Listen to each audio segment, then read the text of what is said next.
Again, latest information coming in. You're seeing that exclusive video in that upper right-hand box of the Laundrie family, the parents, Chris and Roberta Laundrie, who got asked to come out to that reserve earlier here today. And that live Skyfox is something I'm keeping a close eye on, Mike, as they're heading through this reserve area.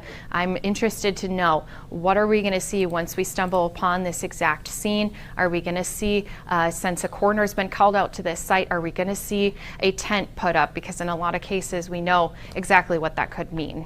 Yes, absolutely. I want to show everyone here the video, a new video coming in right before, and then we'll go back out to Skyfox here in just a moment here. But take a look at this video. This was a new video just coming in right now, moments ago, of the medical examiner coming to the area there. So that is the newest news. And then we have Skyfox video that we want to go back to and continuing to show some more vehicles coming onto this area.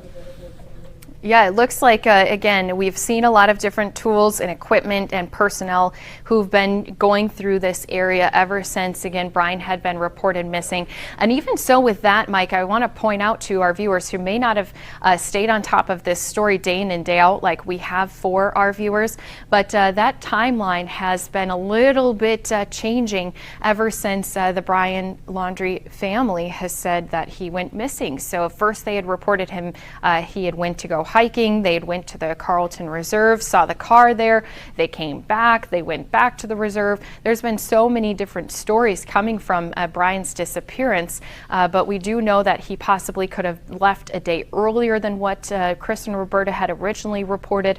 And also, he had been missing a number of days, possibly 3 to 4 days before they had told police that Brian had been missing. And now, taking these live looks at the Carlton Reserve, again, we're seeing some new vehicles that have been parked outside here, but you're really getting a look at just how thick and brushy some of this area is, some of that terrain, so hard to make your way through. I'm surprised. Thankfully, we were able to find some of those personal items. Hopefully, it will lead us into some more information coming out of this case so that we can finally get some of these answers to what happened here between Gabby Petito and Brian Laundrie back in the end of August. Yeah, so many people want to know these answers. I mean, it's something you go on Google and you just say, where is, and one of the top searches there is, where is Brian Laundrie?